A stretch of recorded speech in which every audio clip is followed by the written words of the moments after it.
Adam Ondra is the greatest sport climber of all time and has been a dominant force across climbing disciplines for decades now. He's won 18 World Cup gold medals. He's bouldered up to V16 or 8C+. He sent the Dawn Wall, the hardest big wall route in the world. And on sport routes, well, there's just nobody better in the world. Adam has flashed 9A plus or 515A with Super Krakenet. He was the first to red point 9B plus or 515C, and he was the first to establish the current hardest grade of 9C or 515D, which he did, of course, with his groundbreaking ascent of Silence in Flatanger, a climb that has yet to see a repeat despite the efforts of some of the best climbers in the world. Hey y'all, I'm Ryan Devlin, and welcome to the Struggle Climbing Show, where I talk with elite climbers about their struggles and breakthroughs in training, nutrition, tactics, and mental game. And get hyped, y'all, because Adam Ondra is on the show today. And I gotta be honest, he opened up in ways that I just never heard before. I'm talking about actionable beta that will help us all level up our climbing, whether you're an elite climber or somebody like me that's just a weekend warrior trying to get better and have more fun.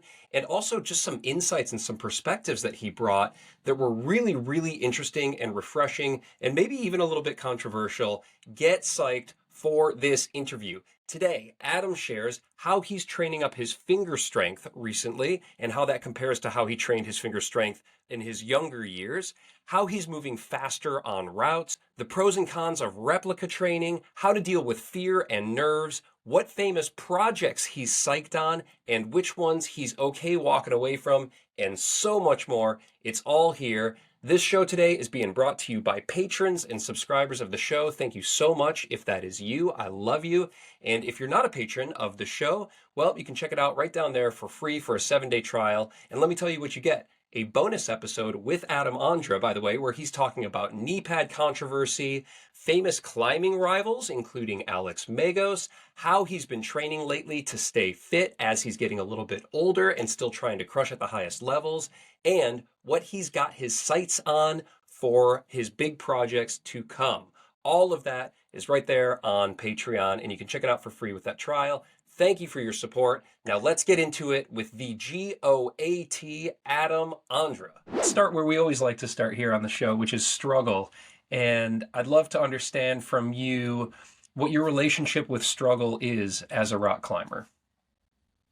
Almost always it is frustrating, but I think over the years I learned to appreciate it more, and I learned that you don't really succeed unless you struggle enough, or then that success is maybe not so relevant. So I'm pretty sure like all the achievements I did in my life were after quite a bit of struggle, and maybe some of those achievements that are considered to be like super good, I may not really value so much because I don't think I struggled enough, kind of. So if it's too easy, it's not as rewarding. Yeah, like the first thing that comes to my mind, I think like even though it sound weird, I'm like really grateful that for my first World Championships when I was 16, I came just second, just behind Pachiu Sobiaga, who absolutely deserved it because he was 3 times silver on the World Championships, and I made a little mistake, but I think that really ultimately motivated me to train really hard and ultimately get the first World Championships title in 2014. Uh, Actually, under Pachi's guidance as a coach, which made it even more cool. Oh, I love that. That's great. And I think 18 gold medals between then and now. So maybe that second place finish did motivate you to to try that much harder. So do you find yourself then seeking out struggle? Because it's so apparent in your climbing that you care, like you really care. And this is something that I spoke with that Magnus shared when when I had him on the show. He said, maybe Adam's biggest superpower is that he just cares so much, whether he's getting on a cutting edge climb in Flatanger or trying to climb a bridge in Czech Republic. It's you care so much about all of that, and I'm curious kind of where that drive and maybe how struggle kind of interplays with how much you do care when you pull onto a climb. So I think every person has a certain like right mixture between success and struggle. I think some people just enjoys maybe sending more when it comes to climbing and struggling less. And if they just struggle more, I think it's just too hard to handle with it. And I don't think I'm a kind of person who is dealing it with it the best. I definitely enjoy sending a lot. And from time to time, even if I have like a long-term project that I know I have to struggle for a certain amount of time, I know that it's going to take a lot of time. Still, I like to have some kind of side projects to kind of, still remember how it is to kind of send something. But about caring, that I care really a lot, whether it's a hard project in Flatanger or like a bridge, it's not really about how much I care, but just I like to climb. I like to climb on my limit, and it doesn't really matter if it's on the in the gym or outdoors or on the comp. It's just the same. Every time I start climbing, I just want to climb my best at that moment, and it's not, and I think most importantly because I love it. People sometimes people say, "No, I just climb for fun." But for me, yes, I also most of the time climb really for a lot of fun. And climbing at your limit, at your potential, doesn't have to be not fun at all. Like, can be a lot of fun. I mean, sometimes, rarely, especially if I have a long-term project, and I think every professional climber knows it. At certain point, yes, it might get annoying. It's not like you lose motivation for climbing, but you lose motivation to like try that single project like for yet another time. And I really love on-siting and yeah, staying at one crack, always like doing the same warm-up and the same one or two tries in the project sometimes gets really annoying. But Yeah. it really depends. I mean, in terms of silence, in case of silence, for example, it never really turned into so much annoyment. In terms of, I don't know, like La Dura Dura, it was quite a lot of struggle. That's Oh for sure. man. Well, I'm excited to dive into both of those routes in particular as we kind of work through some of our chapters here. But I think that's a great segue for us to kind of shift into a focus on training. And training is something that obviously you've been doing for your entire life. You're doing this course now with altitude that incorporates some training, both physical and mental. But I'm curious, just kind of big picture, if there's a specific area of training that has been a struggle for you, or that maybe even currently is. So I think if I get to the course, I would say it's not so much about the training, but it's so much more about how you should climb to climb at your best. I think training should be much more individual, and I'm actually quite excited for the next courses. How like Alex Megos and Patrick Matros they deal with it, because I think it's a really difficult challenge to make a course that you say good advices for practically everyone. Because even if you compare the climbers at the very same level, I think every time the right training that you should do is always a little bit different, because we always have like some strengths, some weaknesses, and then you could always argue like, should you focus on your strengths or should you only focus on the weaknesses? I would say a little bit of both, but it's a longer story. In general, and I also say it in the course, over the years since I started climbing, I've really focused on the movement, on the technique, on the flow, on like trying to climb the hardest possible routes with the least power that I have. And I think even, especially growing up as a kid, even into my like late teenage years, physically, I was really weak. Hmm. Like, even now, it really makes me like, it's unbelievable what I was able to climb when I was like 17, 18, considering like I couldn't do anything on campus board or something like this. No kidding. Uh, and that makes me always realize, okay, like, yeah, physical power, undoubtedly, it's super, super important. But most of the time, it's maybe a little less important than people might think. Well, I think that's kind of a hot take because so much is Mm. made of finger strength in the climbing world, and I'm curious from your perspective here. Do Mm. you feel finger strength is the most important factor when it comes to climbing well, or would you categorize it as something else? Mm. I don't like these big statements like something is the most important. It's obviously very important. Sure. Another question is, how do you actually measure finger strength? So me in particular, even now, and especially when I was 15-year-old, I would think finger strength, especially when I was 15-year-old, was my strength. But if you would measure it by the standards that we usually take it, like two arm dead hang with the most weight that you could take on one arm dead hang, I would be like ridiculously weak. Huh. I I think if I when I was 15, like middle Beastmaker Edge on 2000, I don't think I would be able to one arm dead hang in. And like now Wow. it seems like 7A climber can do it. I mean, Mostly because I think like it's so much more about the shoulder strength than you uh, think. And like yeah, my shoulders were always like super flexible, super hypermobile, which for certain aspects of climbing is great, but not for one arm dead hangs. But you have to realize that it's almost never that you one arm dead hang on a rock. It's maybe a bit more common in the gym and especially in the modern style of bouldering, but on the rock you never really have to do it. it's a great point. Obviously, the On the other hand, climbing. yes, finger strength is very important, but I think more of a finger strength in this like kind of pulling on tiny edges on like old school boulder problems in the gym. That's what it counts, and that's even when I was 15, I would say still quite strong. Yeah, absolutely. I mean, you're one of the strongest boulders in the world, having climbed some of the hardest problems out there.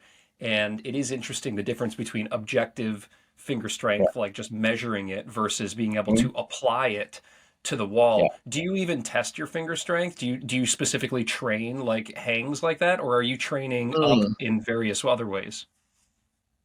So I think I train the finger strength more by bouldering itself, by campusing, by campus bouldering and stuff like this.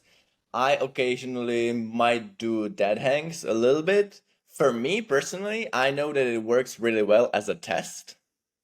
That if I feel good on one arm dead hangs, it means like okay, I'm strong at the moment. Mhm. But I don't really do so much training by the dead hangs. But as a measurement, especially I don't know, as a warm up on a really good day, if I do like one or two dead hangs, it makes me feel like okay, today is a good day, and that usually never really disappoints. So I think one arm dead hang is very good personal reference. But on the other hand, I know that somebody can dead hang 30 kilos plus, which I can't even think about it. And still, if we measure ourselves on the wall, you would never think that I'm weaker or something like this. Yeah, yeah. The application of that strength to the wall, and we'll get into that in just a little bit with regard to technique and some tactics.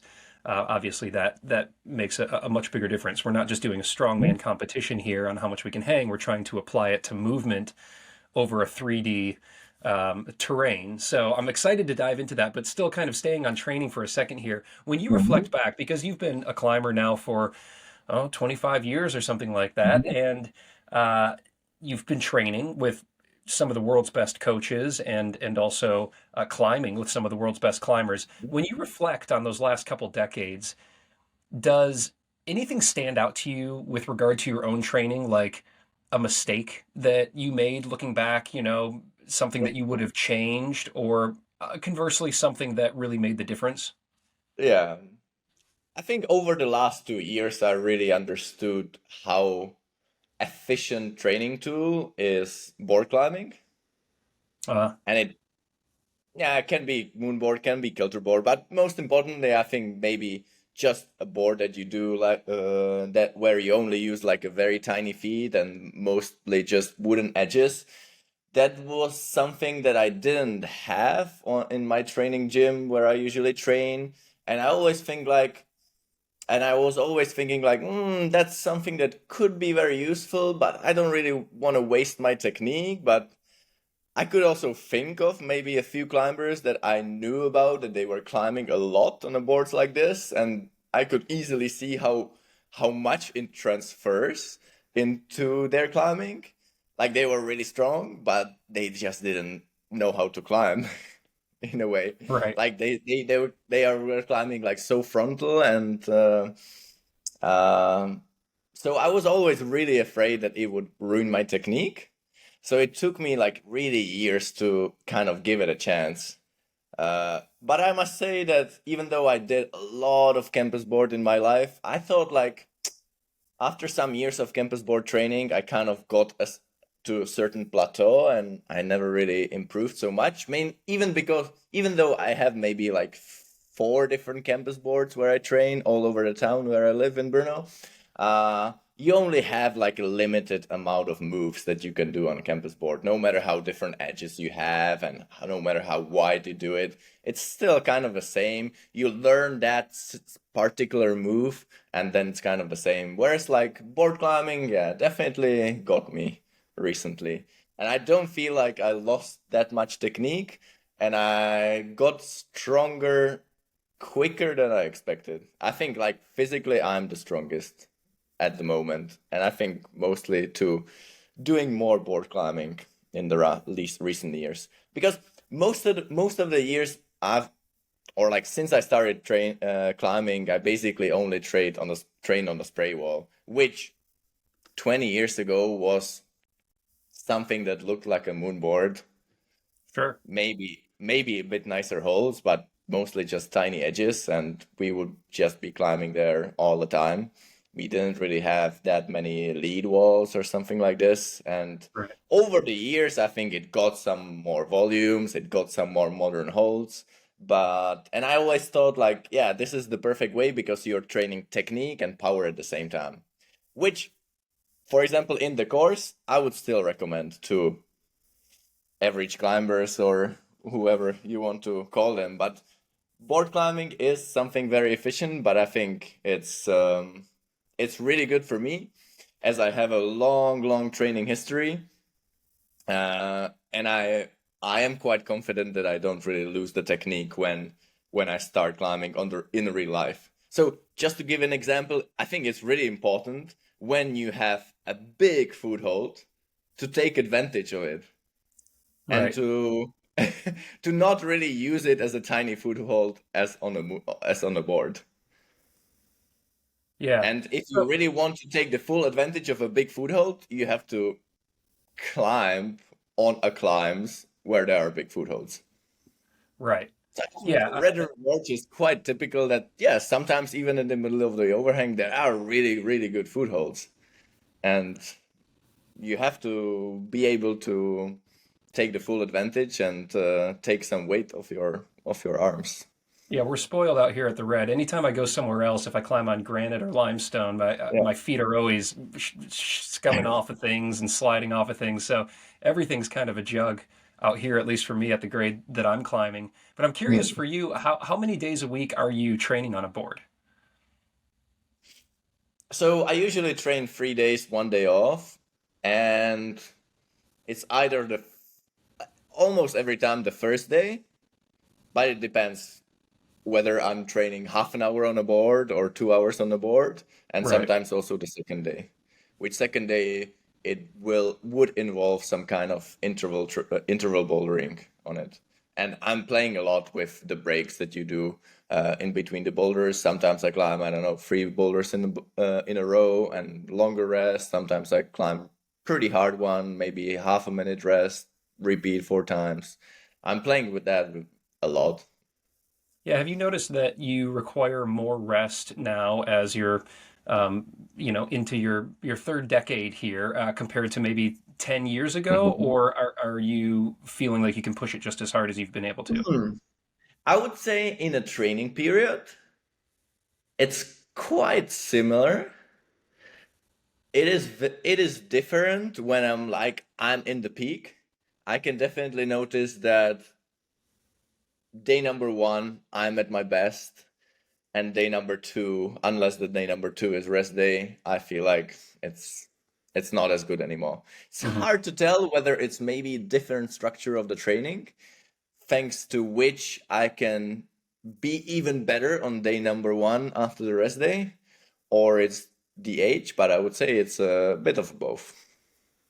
Yeah, I found I'm in my But 40s for now, so I example, find I let me need give more an rest. example. Let me give an example. If there is like a 2 day World Cup in lead, the next day, now being 30, I feel like I can climb, but I'm pretty sure I'm not at my best. Hmm. Yeah, When I was 16, the very next morning after the World Cup, I will be climbing at the crag and feeling like, wow, I'm feeling so good. right. That's the best. Yeah, it's a bit frustrating for sure. But you, That as you you have, said, you're you feel like physically you're at your strongest you've ever been, but you require a little bit more recovery, a little bit more rest. And I think that's typical for, I had a conversation with Chris Sharma not too long ago, and he had just climbed Sleeping Lion, and he said he requires more rest now, but he's still out there, pulling, he thinks, as hard as he's ever been able to. So that's encouraging for old guys like myself. What about sleep? How many hours of sleep are you trying to get a night? 8 hours. Yeah, Okay. I can't really get more, even if I wanted to. I'm kind of guy that mm, when I feel I had enough sleep, I just wake up, even though it might be quite early in the morning. And then do you do anything else for recovery? Do you do ice baths or sauna or anything like that? Yeah, yeah, sauna, massages, a bit more stuff. But yeah, try to take all the available techniques that have. That's great. Good, But man. Well, let this me is give an example. For example, sauna, I never take more than once a week. I feel okay. like getting like multiple saunas a week, even though it's quite easy for me because I have a sauna at home, I feel like it makes me more tired. Yeah. What about ice? Are you Especially getting if into it's the yeah. you jumping into the rivers out there, the cold rivers, or hopping into an ice plunge every once in a while? The river is kind of far away from our house, so Ah, just ice bath. yeah, very good. Good, man. Well, this is a good segue, I think, into the nutrition chapter, and we're talking about recovery. We're talking about trying to perform at our best. When you look back, is there any area of nutrition that's been a struggle for you? Struggle. I don't think so. I've tried quite a few things over the years. Um, But I think eating a bit of everything, caring about the quality of the food, probably turns out some to be something that works the best for me. When we talk about more like dietary extremes, um, I also found like it's too mentally difficult to maybe stick to it, and I think none of the maybe more dietary extremes are maybe working in the long term. Mm. Yeah. So, Let me give you an example. First, for example, 1 week before competition, I'm vegan, and it works really well for me. I feel like oh, lighter, and yeah, yeah. so you do that just 1 week before a comp, you go vegan. Mm, mm. I'm not a big meat eater. I might eat like 3 times a week, 4 times a week, maybe 100 grams of meat. I Mhm. feel that that is something that I need. If I did on some of the trips, maybe 3 weeks vegetarian or maybe even vegan, but then I felt like my body is missing something. I was like more tired than I would expect, and I think that's a good combination. So, what does a typical kind of fueling stage look like for you? Like, what are you focusing on in order to make sure that you're recovering the best? You've got the energy that you need to either Mm. compete or go send. What are you taking in? Depends. I really try to have the routine of the meals during the day, no matter what is happening. So I don't skip a lunch, even at the crag. I think most of the people like eat breakfast and dinner and just eat some snacks in between. I would always have some lunch at the crag, and I have an advantage that even if I have relatively big lunch, I can give it a try half an hour later. I don't really feel Wow. heavy or anything after a meal. So like breakfast, lunch, and dinner, I try to have like a complex meal with bit of everything that has around 20 grams of proteins and bit of everything for everything else. And in between, I have some snacks. And it's not that important what I really eat. If I'm at the crack, it's usually just something sweet and nuts and stuff like this. What about anything else that you add in? Do you supplement? Are there drugs, vitamins? Like what's the give me the mad scientist Adam Ondra routine on how you're the strongest you've ever been now at nearly 31. Bah, not so much. Vitamin C, zinc. Mm, depends on the season. During some season, I take something more, but no like artificial supplements that maybe most of the people make. I tried a bit. I never really noticed that much difference. I mean, it's really difficult to measure, but you can never really compare the same amount of training during the same period of time. Yeah, so Sure. I think it's more important to really focus on like the variety of the food and making sure that you have enough. And for me, for example, the timing of the food is almost more important. So I definitely noticed that I really try to finish the training around 6:30, have dinner at 7, and then just fast until the morning. So to have at least 12 hours where you don't really consume anything. I think that for me works really well. Yeah, I appreciate you sharing that. What's your favorite meal? What's your kind of your go-to food? What brings you joy? It's strange, but really something that I don't consider healthy. I don't even like so much. So Hmm. the way that we are cooking is like really simple. We think like, okay, what source of protein we are having today, what source of carbs we are having, and what kind of vegetables we are making, and then we just mix it somehow together. And it's very rare that it doesn't work. What about So, for caffeine? example, now Or that it's winter season, so I don't know, baked pumpkin or baked red beet is one of our favorites. Even our son Hugo loves it, so it's probably one of our common common things that we eat. what about borscht? Do you all have borscht out there? Yeah, sometimes I have it. Usually we would not cook it, but it's pretty easy to have it outside. Sometimes I have it, yeah. Yeah, I enjoy some borscht every once in a while. What Mhm. about caffeine, either for performance or just in your life, and alcohol for social occasions and that kind of thing? Mhm. Yeah, I drink quite a lot of black tea and maybe 1 or 2 cups of coffee a day. And yeah, I think especially mentally, having a bit of coffee just before I go climbing helps me. It's hard to quantify like how much it's mental, but I sort of developed a kind of routine. But I went through a certain stages with the coffee. I was like trying not to have coffee at all, or trying to limit it maybe once or twice a week. But in the end, I'm thinking like I have never really noticed that much difference, and I enjoy the taste of the coffee, so I stick to it. Yeah, yeah.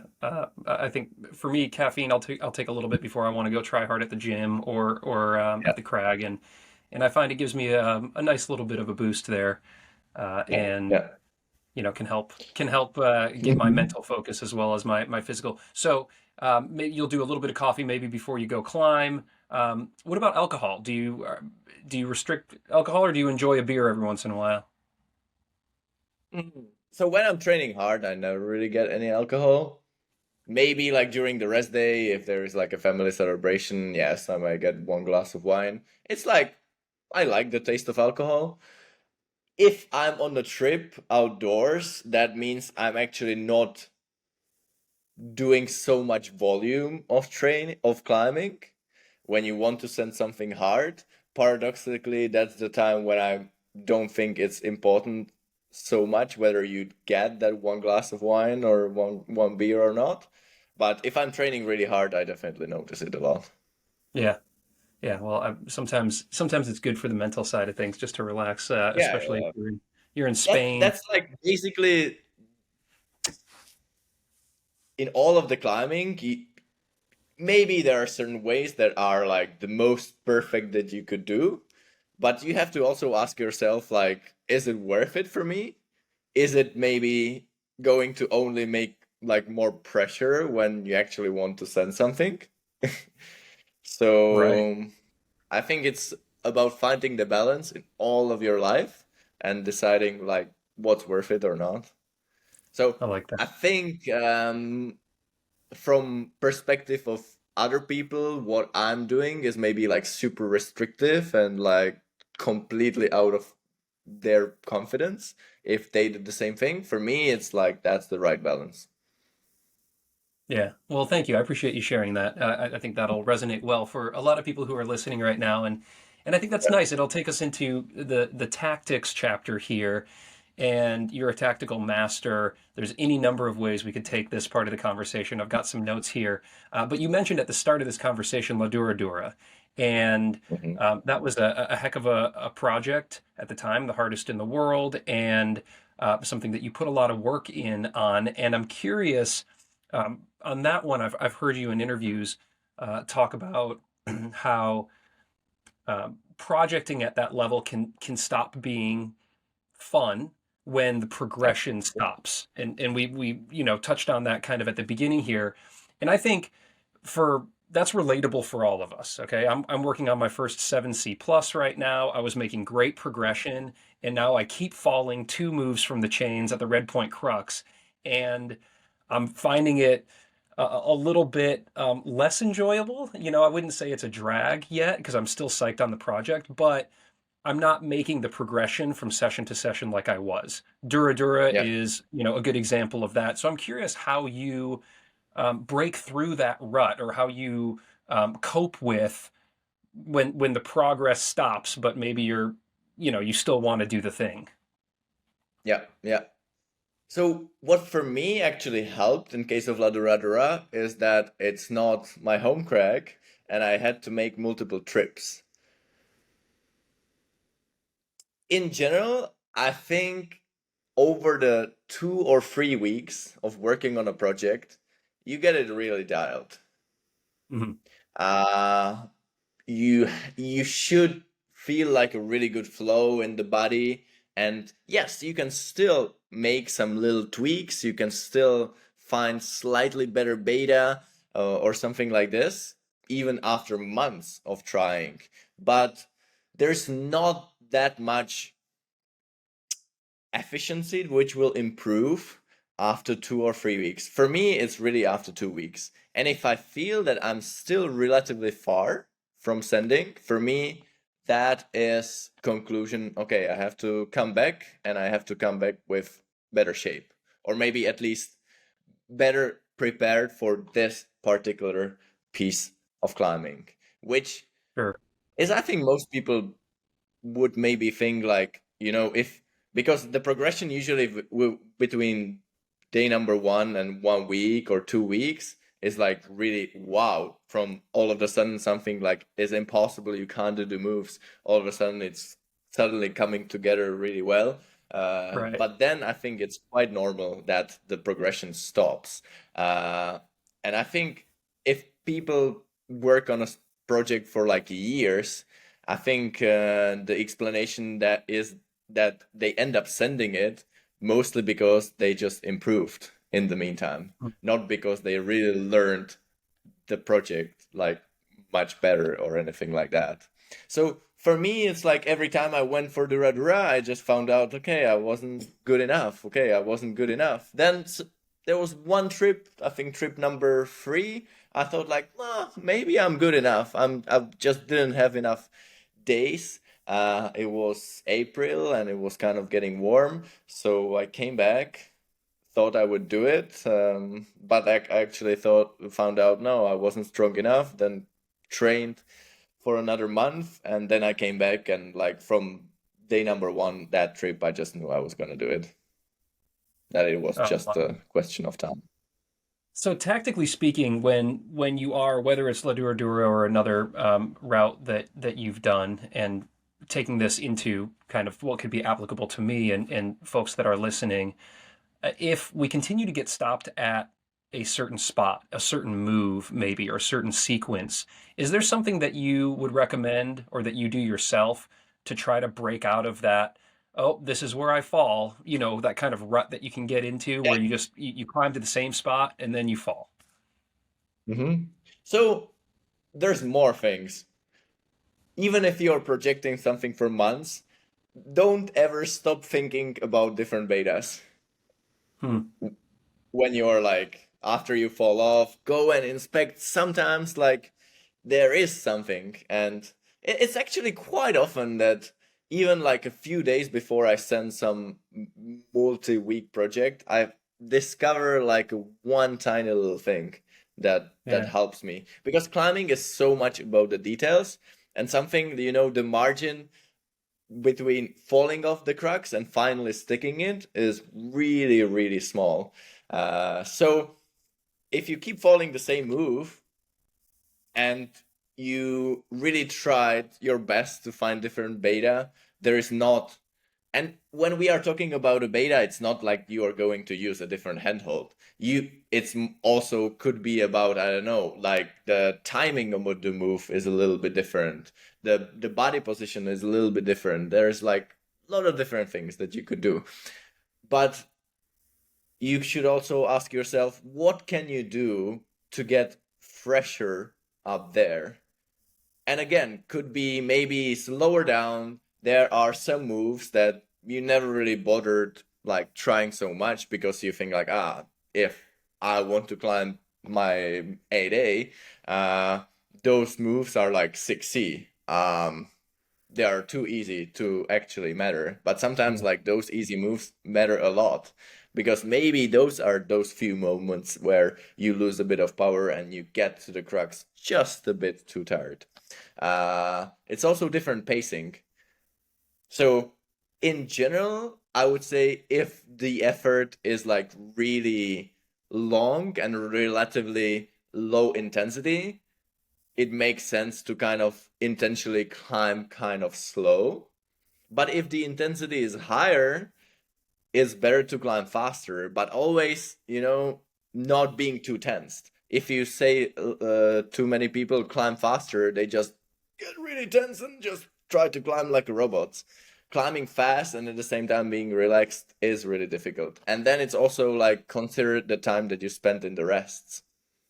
Yeah, this is So something that you're. sometimes like you get to a good rest after having done bit of climbing that doesn't make you super tired. My strategy is usually in that rest, especially if there is like a bouldery crux right above. It feels better for me not to spend there too much time, even if I might feel like a little bit of bump. I feel like hanging for a long time in a jug gets like my forearms are like soft. They feel fresh, but they don't have this power. If I only shake out a little bit and then continue, I feel like they have more, yeah, the more power to do like a really hard moves. I But love if on the other hand, if it's like a quite a long effort before, there is a good rest, and then above is just again like really, really pumpy, no hard moves, then it makes sense to spend there more time in the rest.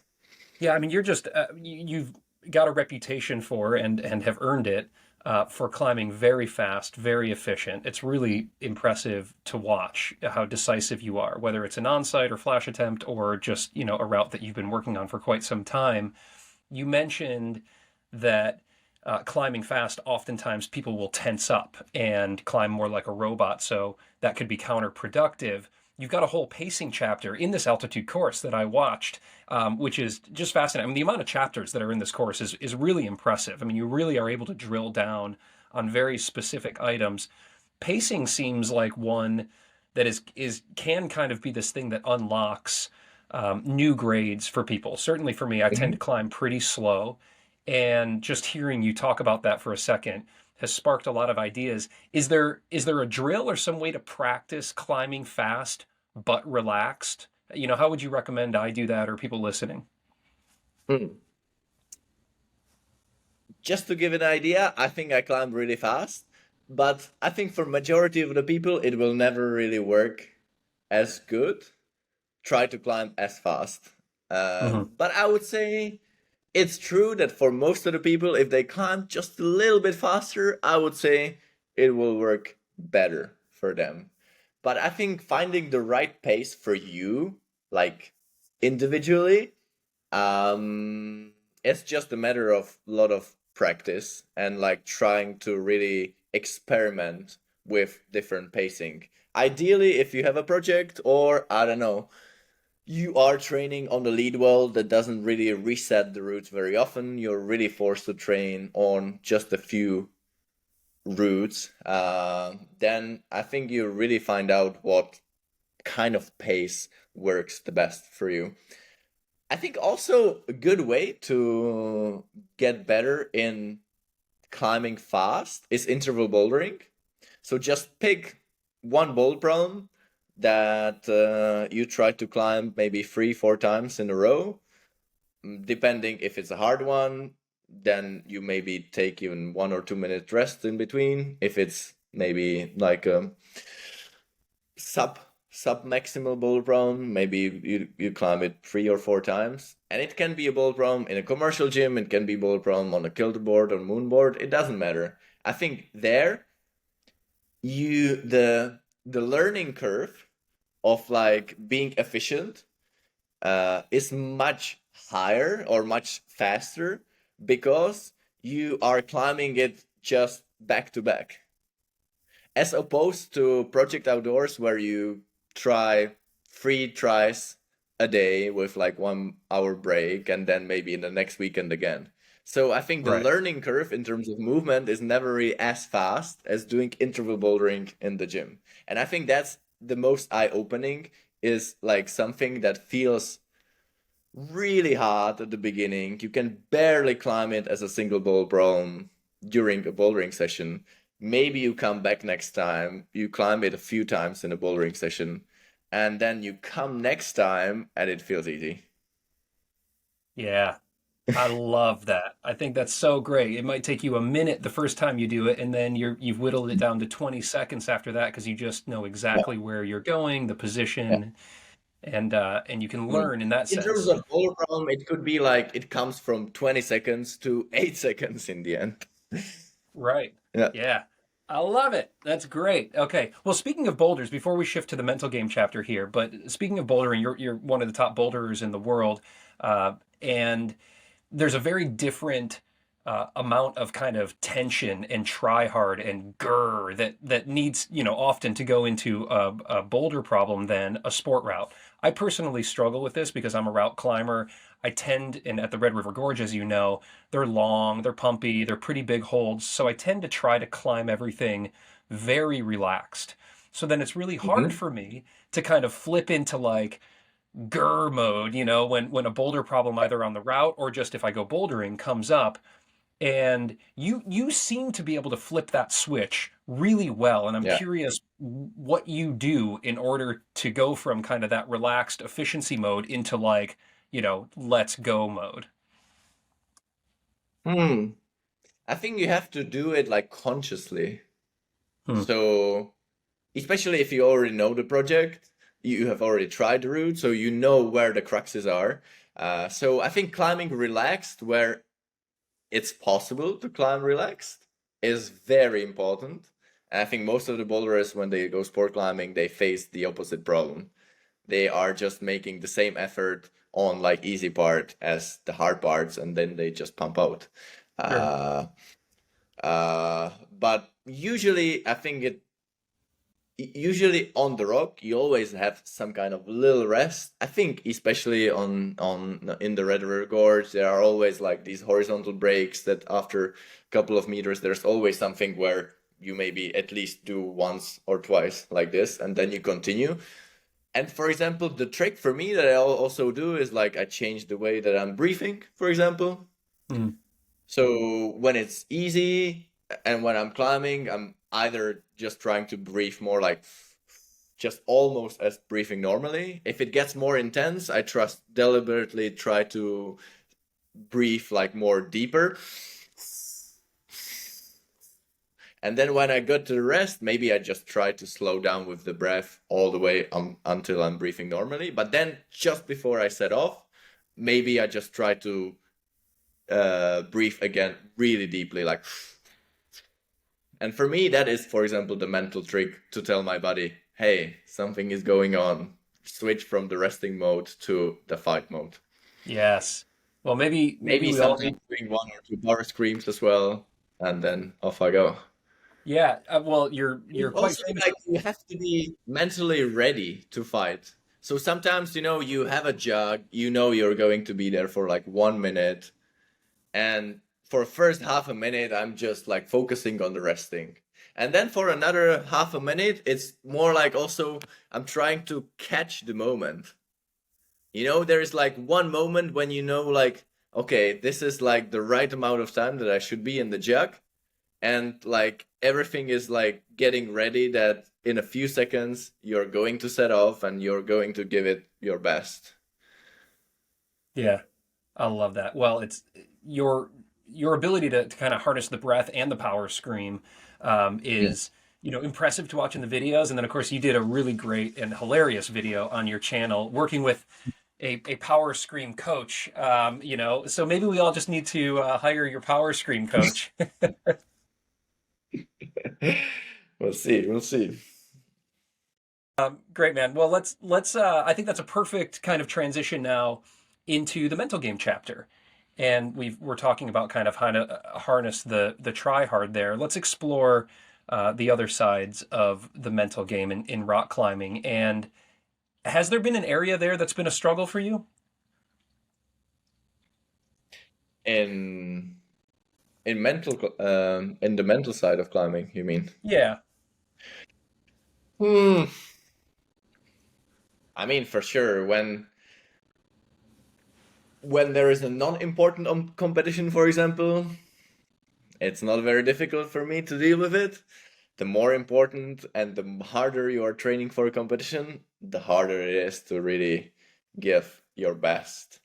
And I think especially the way I'm climbing, there are certain things that some people would maybe not even consider as a mistake, and I am considering it as a big mistake. Hmm. So, just like a 1 second hesitation on an onside route on the competition, for me, that's like, oof, I should never do that. And for some people, yeah, that's normal. That's the way they are climbing. Can you be hard on yourself then in those scenarios? Do you get pretty hard on yourself? Yeah, yeah. But at the same time, I know that if I want to climb my best on a competition, I just have to take a certain amount of risk. Uh, And I know that I can't really ever beat others if I like try to play it safe. well, a lot of the That's a pros that I fact. talk with on this show um, struggle with a fear of failure because your career and your Mhm. identity and these kinds of things are wrapped up in your performance, much more so than I think an amateur climber. Although we struggle with fear of failure ourselves as well. We set our hearts on a project and we go out with our friends and we want to do it. So it is a Mhm. universal thing, but maybe at Yeah. a more high level for somebody like yourself. How do you deal with that fear of failure? So I think most often the approach is like I just try to prepare myself as good as possible. So knowing that I did everything right in the training, in the recovery, and I'm feeling really good, and just having this maybe dialogue between me of like just trying to convince myself that everything is perfect and there is no reason why it should go wrong. Hmm. Yeah. And like especially also like during the day, during my warm up, I always like try to like pick a certain things that all even like boost that confidence. So Like I don't what? know, like during the warm up, like also trying to feel like this crimper just feels like a jug today, and it also can be like about conditions when you go for the project. So sometimes you can also like trick your mind. You just have to find something that you believe 100%, even though it might not really be true. Hmm. Do you listen to music or meditate in order to try to get into that perfect mental state? I don't have a routine. Sometimes yes, but most often not. Hmm. For example, in terms of competition, I think it's good to like try to pick all these little things during the warm up and like the to make sure that you're feeling really fresh. But other than that, you almost try to pretend that it's not a comp. It's just like meeting your friends, and then only like 5 minutes before you actually start climbing, you switch the focus completely and you get ready. Is that similar to when you're about to pull onto what could be a very impressive on-site or flash, No, something of which you've had a lot of success with? for me, the pressure on the comp or on a very important project or a route is the same. Mhm. I don't really see much of a difference. Yeah. I don't find it any easier on the rock actually. Potentially it could be sometimes even harder when you have a project and you have some kind of nightmare moves maybe. For me, mentally, it's almost sometimes easier to onsite because you don't really know what to expect. But if you have a project and you know that there's this section where you have to climb as relaxed as possible, but the probability that you're going to slip if you try to go relax is really high, and you know how much you want to play it safe or not, it's hard. So, Yeah. for example, like Project Big has a lot of, or BIG now has a lot of sections like this, which are like really easy, but you can slip off them really easily if you just want to climb them as efficiently as possible. Yeah, well, I'm glad you brought that up because I'm curious what your perspective is on kind of unfinished business. And, Mhm. Perfecto Mundo was a series of videos you put out where you really put the process and the struggle Mhm. of that project on display. BIG, something that, is very condition dependent. Obviously, Jakob did a great job of being able to pull that together. And you've gotten quite close on it. So whether it's Perfecto Mundo or BIG or another, how do you feel about unfinished business, and can a climb be successful even if you don't get the send? Yeah, it's frustrating, but both of these routes are just momentarily unfinished. I know that sooner or later I will just do them. Whereas, I don't know, unfinished business on Excalibur, I'm fine with that. I know that I'm probably never gonna do it, so Yeah, I well, think like PIG, that's something that I want really hard, and hopefully I will do it this year. On Perfecto Mundo, I know that it's it's also just so much about conditions, and it's like staying there weeks and failing on it is something that is not very tempting to me. On the other hand, I think there is also another approach how I can do the route. That means like I can stay multiple months, maybe in an area nearby, climb on something that I enjoy, and only when the conditions are perfect, just to go for it and give it a try. The good news about Perfecto Mundo is that you don't need it that dialed. That like compared to most of the other hard routes in the world, the moves are so simple and basic that it only takes a few tries to like get into it and to feel like your flow is 100%. so you're likely to get back to BIG, it sounds like this year, maybe Perfecto Mundo, but not likely Excalibur. Yeah, exactly. Um, well, great. We'll be paying attention to your YouTube and Instagram to see how those updates come in. I want to talk about something that a lot of us average climbers might wrestle with, which is a fear of falling and how it pertains to some of the climbing that you've done. So you've basically dominated every style of climbing out there, from big wall, sport, boulder, trad, some pretty heady trad, but you haven't taken on free soloing. And why is that? I don't want to take unnecessary risk. So I think for sure I climbed some routes that are objectively dangerous. I would say the most dangerous routes that I've done in my life are on the Czech Sandstone. Maybe some of you have seen the video that we did together with Pete Whittaker and Will Bosey. Yeah, Yes, terrifying. there are some definitely very dangerous sections. The difference for me is that if you free solo, every single second you are in fatal danger.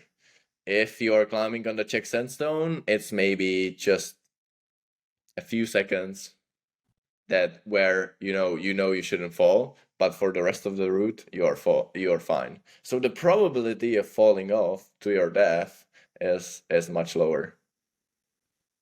So even if it's a rated R trad climb that's run out and the placements aren't good, and I had a conversation with Dave McLeod about this as well, it's just there's still the opportunity that a piece will catch you, even if it's a pretty junky placement. Yeah, but as I started climbing, I don't really have so much experience in trad, and in terms of like placing the gear, I have more experience in trad climbing, which feels more like sport climbing. If, for example, Indian Creek, I didn't have any fear in Indian Creek. I felt like all the routes that I did is like wherever you want to place the gear was there. But more kind of UK sketchy tread climbing, most of it looks like an unnecessary danger for me. Like the climbing looks relatively easy, just very sketchy, and I think most probably if you top rope it, it feels okay, and it's then you just head point it and then give it a try, almost as if it was a free solo. So tread climbing, I'm much more attracted if it is a route that it's hard, but you can still and go and try to go for an onside, and you know that most likely you'll be fine. Even though you might be falling 20, 25 meters, those are the routes that are really attractive for me. And those are also the routes that I did since I was a little kid. Even at our sport crag, which is pretty run out, or on the Czech sandstone, where you have a bolts, but they are really far apart. And maybe like the video that we shot together with Pete Whitaker, that's like the most traditional place. But there are other places which are more. The local climbers would say that they are sport climbing, but they are not, obviously. There are some routes which in the red they would have 20 bolts. In that crag they might have like 5, and they're considered Oh god. overbolted. For me, growing up there, it's completely fine. But I can imagine that if you all the only thing that you know is like sport climbing or sport climbing in a proper sport climbing area, it's like really terrifying. But I think Right. I'm actually really glad that I was born in Czech Republic, where I had a lot of approach to climbs like this. And I think ultimately, I don't know, climbing in Yosemite, it helped me so much to Yeah, when, like climb 5 meters above the last piece and be completely fine about it. And ultimately, also, I don't know, sport climbing, because I don't mind skipping the quick draws if I think it's safe. It yeah. just literally makes no influence on me. Do you, when you look back on your climbing career here, is there a moment that stands out as the most scared you've been on a route? Not like one particular. Like I had one tread climbing experience in Norway, which looking back, I thought like, no, I shouldn't have done it. Hmm. That is more like I think some experiences is that some people had when they wanted to free solo something, they did it, but it just felt wrong. So I think I was like 17, and it was like my second tread climb ever. It was first ascent. I had literally no idea how to place cams and nuts, and I was there belaying by other friends that were in the same situation. So I would say that was the one. I eventually did it, but I spent like 1 hour on the route, got like ultimately bumped, and it wasn't good experience. Yeah, yeah. Looking back, did you recognize like the placements weren't good, or was it while you were on the route itself knew you were in trouble? Probably they were not good. Yeah. Right. Yeah. Well, you mentioned Yosemite there, and one of your most impressive accomplishments on a long list of impressive accomplishments is the Dawn Wall, and leading every pitch of that you did it in 8 days. Um, I'm curious if you have. I'd love to hear about that experience, but I'm also curious if you've got plans or dreams to put up cutting edge big walls like the Dawn Wall. Obviously, Tommy and Kevin worked for many, many years on that. Tommy and then bringing Kevin into the process is a lot of work to do something like that. But with as many cutting edge first ascents that you have on sport, are big walls in your sights as well? Absolutely. Yeah. Maybe in a few years. And I would like to start more with like a shorter multi pitches, basically bringing maybe 9A plus 9Bs up to bigger walls, maybe 6-10 pitches in the Alps. But I think it's really important for me to like open these routes ground up with like at least some runouts and do it in a good style, not like make it a sport climb on a bigger wall. And then later on, yes, I can imagine myself climbing in some more serious environment. Thinking of Yosemite, it would be cool to establish something on El Cap, but what I don't really like is that it's so regulated, and basically in almost all the sections of the El Cap, there are some A lines already, and if we think if we are talking about the purity of style that you could like climb the Dawn Wall, for sure there would be you could climb in much better way if you were allowed to bolt in some of the 8 climbing pitches. So for Right. example, like the way that most of the like laybacking pitches lower down, which are usually around 14A, 13D, that they are mostly just fixed beaks that are just left there, which to me, if you live them, it's not like the most aesthetical thing. And it would be just so much bolder if like instead of having 15 fixed beaks on 40-meter pitch, you would have like just 4 bolts and that's it. Right. Which Yeah, would be it's just the so badass, but you just can't do it. no, Even I mean though we're for into it. even for the experience of 8 climbers, it would be much better, you know, because all the fixed 8 gear wouldn't be there, and you could always have an option. Okay, don't clip that bolt. Exactly. Yeah, we're going through a pretty uh, tense period here with U.S. with regulations with regard to bolting and on U.S.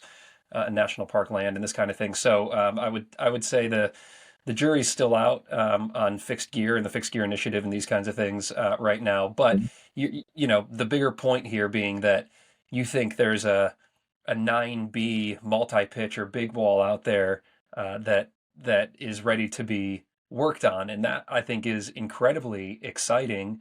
Obviously, it'll take a ton Yeah. of work, but what do you when do you think you might tackle that, or when do you think the cycle will occur to put up a big wall route Hmm. that's harder than I think everybody kind of considers the Dawn Wall to be the hardest big wall in the Maybe world that at 9A. relatively soon, you know.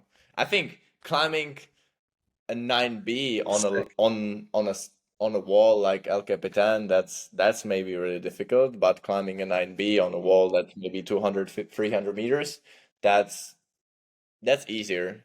I think what is much harder compared to sport climbing is to find a line that will be so difficult but also will be like very logical, you know, that you will not make like a one contrived 9B pitch in the middle of a big wall. So finding a hard route in sport climbing is really easy. It's so much easier than most people think. You can find a 9B, 9C in almost everywhere. Of course, we are talking about like, yeah, some routes are like just wow, you look at it and you want to climb it. Some routes are maybe it's okay. But finding a hard multi-pitch route is much more difficult. Yeah, and The little blip there. Well, dude, look, that's really exciting. I'm so psyched to see what comes up with that. Now, you said, it's kind of it's easy to find a 9B route, kind of any sport route around. What about 9C plus? What about 10A? Are those routes out there? Have you been on them? maybe yes, maybe not. I don't know. There are a few projects that I couldn't really do the moves. I can imagine that somebody might be able to do them one day. But if you can't really do the moves, you don't really know about the potential grade. I Right. don't think it's difficult to find a 9C plus or 10A, but you just need to have a level to do it, which I think at the moment nobody has the level to climb the 9C plus. Yeah. Oh man. But that doesn't mean that honestly I don't think I will ever climb the 9C plus. I would love to, but I just don't think I will ever have the level. Why is that? Are you going to be focusing on other objectives? No, absolutely. If I felt like there is a chance to climb a 9C plus, I would give it everything, but we'll see. I just don't think I have. Because like just the 9C is just so much on the limit. For me, I'll be happy if I will climb a few more 9Cs that are like different styles and stuff like this. That would be great. Yeah. Yeah. Well, But 9C plus, if we want to try to be, if we want to stick to the current grading, has to be like much harder, subjectively much harder than the 9C. right. And I think if you have the level to climb a 9C plus, you should be able to climb 9C in like a week or max 2. Oh my gosh. And I'm definitely not able to do that. So who's it going to be? Is it going to be one of these comp kids who are coming up? Let's see if they actually rock climb in the future. You know? somebody somebody will get psyched on rock climbing. Uh, Will Bosey was a comp kid, and he's putting up some pretty hard stuff these days. yep, absolutely. Uh, well, good man. Let's kind of shift to one of our last chapters here, and I want to talk about projects that you're working on outside of your own personal climbing.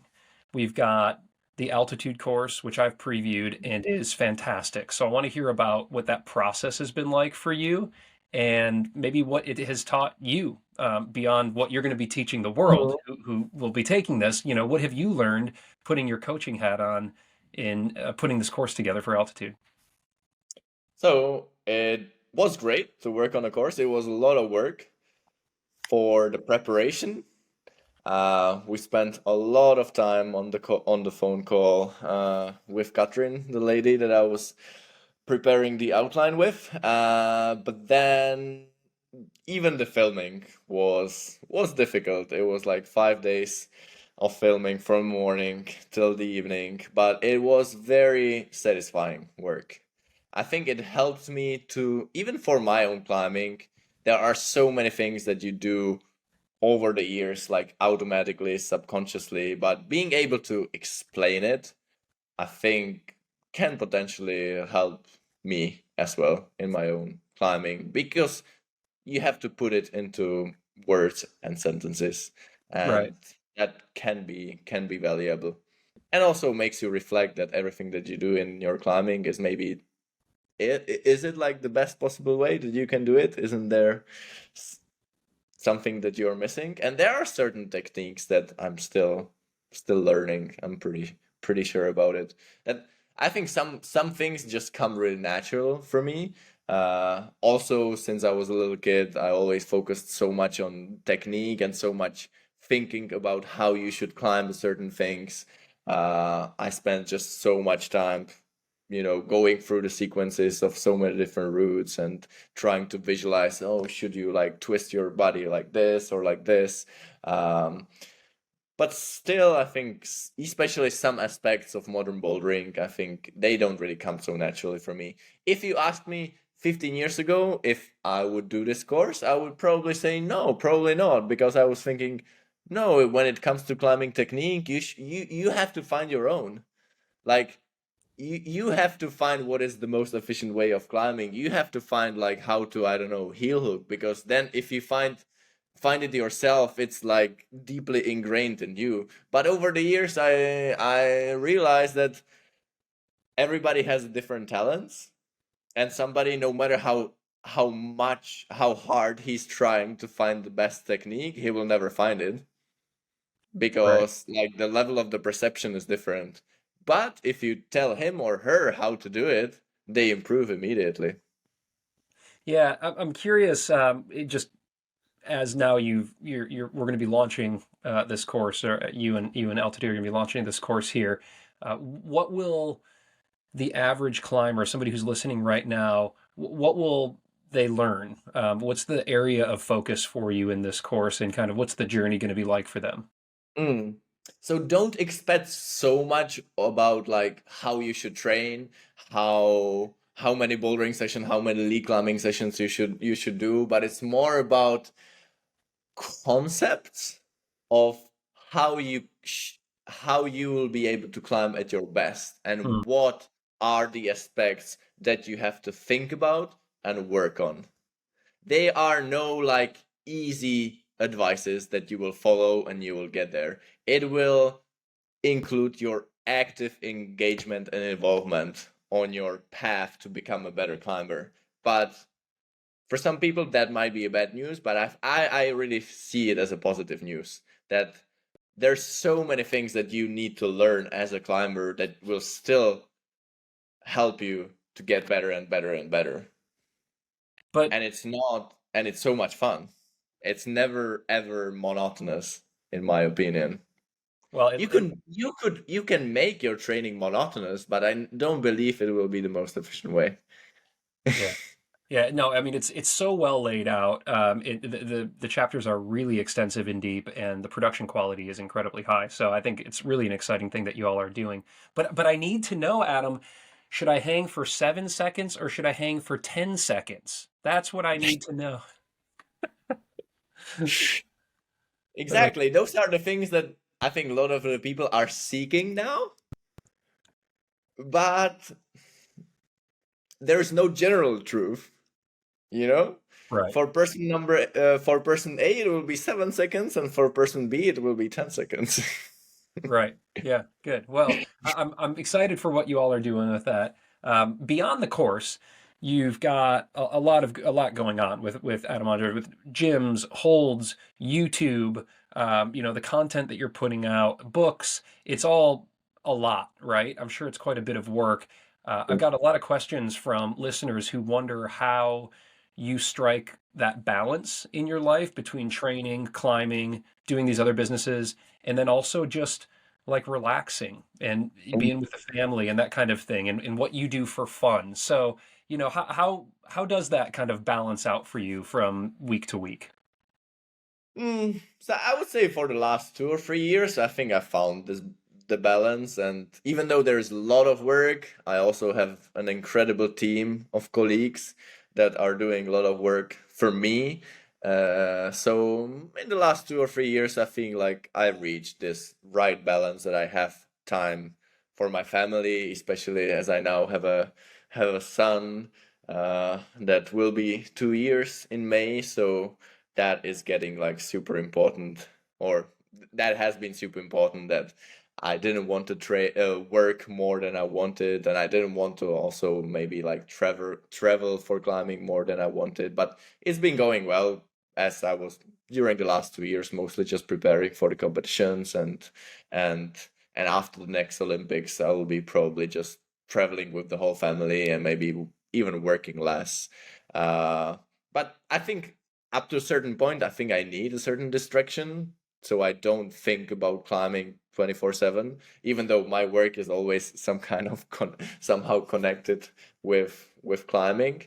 And yeah, for example, working on the course for the altitude, but as I think there are many videos that I find a lot of gratitude for making, that they are not just pure entertainment, but they have a certain value. I don't know if it's like showing a historical route and like giving, enough attention to the first ascensionists that they deserve. That makes me feel like pretty happy about what we do. Yeah. I really like how much you've embraced the history of climbing. You just recently did a great interview with Chris Hampton about Just Do It, and yeah, to your point, kind of this attention to the first ascensionist and how it's done. I'm curious, as you look at historical climbs versus new climbs, what your opinion is on the grading of those. Let's talk about grades for a second. Everybody loves to talk about grades. Uh, Depends so much on the style. So from the modern point of view, all like the vertical, really techy climbs, they would usually feel sandbagged. mm, But those few climbs that are steep, like from the 80s, 90s, they don't feel sandbagged at all. Uh, so, but I think that's almost also because, I don't know, imagine being a rock climber in the 80s, almost all the routes were vertical, so most of the climbing that you were doing was vertical, so you were obviously really good in vertical climbing. But steep climbing, the climbing gyms didn't exist, so how should you train for them?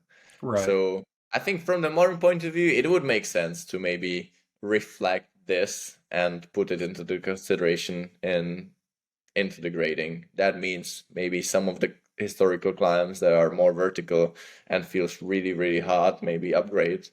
And I think then it would mostly equal out. From Yeah, my experience, I can't really think of like super tough route for the grade, which is really steep and which is from the 80s, 90s. They are usually the same. maybe Hubble. Depend, like, I think that is more in Hubble, it's really, really complicated because there was like a shift in grading scale. Like, so Ben Moon gave it 8C plus, and I think in the perspective of the 8Cs back then, like Edgincourt in Bukes, yeah, then in that case, Hubble is an 8C plus. But then Wolfgang Gillich established Action Direct, and he didn't grade it 8 9A, but he graded it 11 in UIAA grading system scale. Right. But back then there was no grading conversion. So later on, the grading conversion of Action Direct instead of 8C plus got into 9A, which made the Hubble as an 8C plus really sandbagged.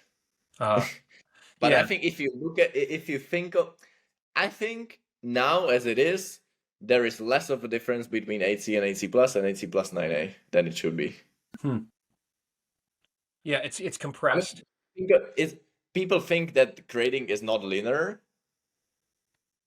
I think it is. It is just getting subjectively harder and harder and harder to improve, which is obvious, if you're a 100-meter sprinter, it's really easy to improve from 4 seconds to 3.5, but it's almost impossible to improve from 10 seconds to 9.5. Right. It's the same in climbing. But in particular, the difference between 8C and 8C plus and 8C plus 9A is maybe not as big as it should be. And I think it's mostly because this mess in the 80s for conversion between UIAA and French grade. Well, I think that's a perspective that I haven't heard. So thank you. I really appreciate, I think, how thoughtful that analysis is of those highest grades at the time. What about this kind of modern introduction of gear and techniques, maybe most notably like knee pads, grippy knee pads and knee bars, something that you're incredibly skilled at and obviously takes skill because I cannot hold a knee bar, for the life of me. But if a first ascensionist put up a route in a grade not employing that gear or that technique, should it be repeated in that manner, or should the grade change if there's a significant rest that's found, for example, by using a knee pad when one didn't exist 20 years ago? It depends. I think if you climb it with a knee pad and it feels much easier, you should go for a different grade. But in general, I don't think there should be a double grade knee pad or no knee pad. Because in most of the cases, you can still do a knee bar with no knee pad. But in general, in limestone, it's just not fun. It's horrible. Right. And it's not really... So for example, I climbed for most of my life without knee pads. And yes, 15 years ago, I was definitely not as good knee bar climber as I'm today, but I was pretty good and I was placing a lot of knee bars.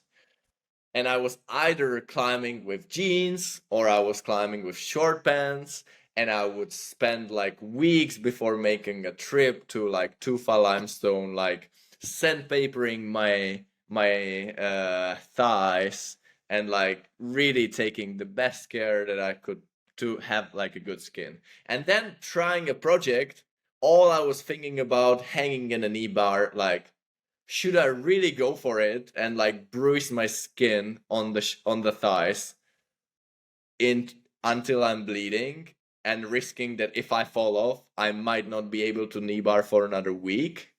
Or should I maybe like just stay a little bit, save my skin for the next try? It was horrible. Like, I hated it. the interaction of knee pads is great because every single try you can go for it and you don't have to think about it. But attention, it's the same like climbing cracks with gloves or not. If you spend 2 months in Rodear knee barring every single day, you develop a callus on the thigh. And then you can almost knee bar online on two fast as good as with a knee pads. Wow. So the on limestone, for me, the debate between knee pad or no knee pad, because doesn't really make so much sense, because then is it with callus or no callus? Like, how do Right. Are and calluses those aid? are the topics that nobody really discuss. That's a big problem, because then the question would be more like, do you just on purpose skip that knee bar or not? But it's the same question, do you on purpose skip this heel hook or not? Right. So everybody finds like skipping a heel hook, if it's there, finds it ridiculous. But in case of knee bar, it's the same. There Yeah. are other cases like the knee bar in Hubble, for example.